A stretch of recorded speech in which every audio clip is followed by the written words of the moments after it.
I just saw a video from a woman. I'm not going to share a clip of it or stitch it or anything.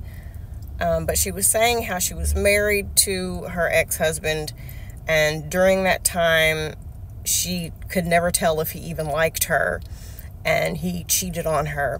And she said that he is an anxious attachment or avoidant or one of those things.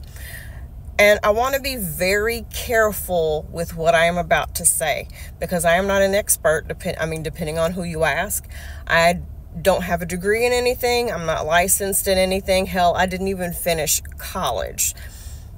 So I want to be very careful with what I say. And this is coming from someone who did the very thing that I'm about to talk to you guys about. We have to be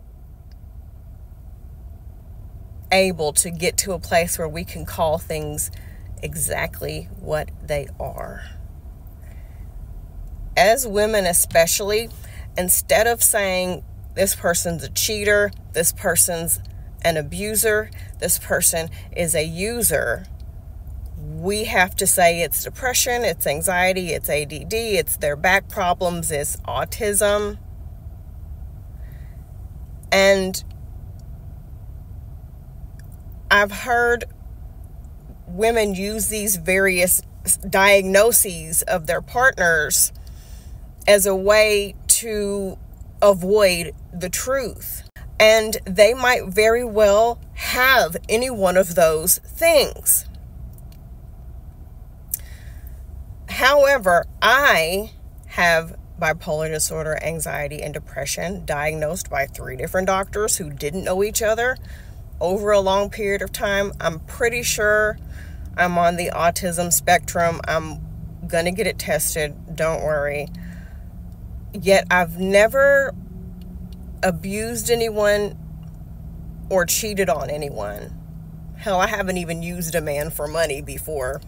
Sprinkle, sprinkle. I haven't even done that. So it's just very interesting that when it comes to men, we license ourselves and we start diagnosing them with things, because I can guarantee you most of these men have not seen a therapist, unless it was an actor playing one on TV. There were certain things I used to say that my ex-husband had because I just didn't want to admit that someone that I loved was capable of treating me the way that he did. So it had to be something else other than what it was. He was just an abusive cheater.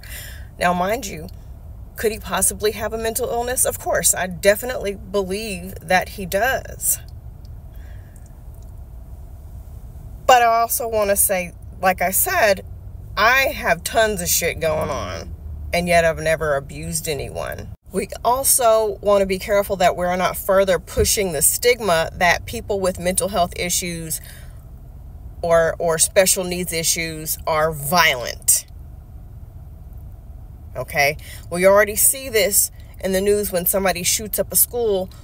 Everybody's like, oh, they struggle with depression. No, they might struggle with depression, but that person is still a murderer. Violence, and I want to be very careful how I say this because I'm not licensed, but someone who's depressed is more likely to harm themselves than they are to harm someone else. I don't know. I'm trying to be careful with what I'm saying, but I hope that you guys are understanding what I'm trying to say. The quicker that you can get to a point where you just say, you know what, this person is just an abusive, cheating, lying asshole, that is when healing can begin. But when we start trying to find some way to label it something else, or even if they do struggle with those things, we say that it's because of that. That's when you get stuck in a pattern where you could repeat the pattern. Anyway, I hope what I'm saying made sense. And I apologize if I offended anyone or if I said something miscorrect. That's not correct, but I just wanted to say that.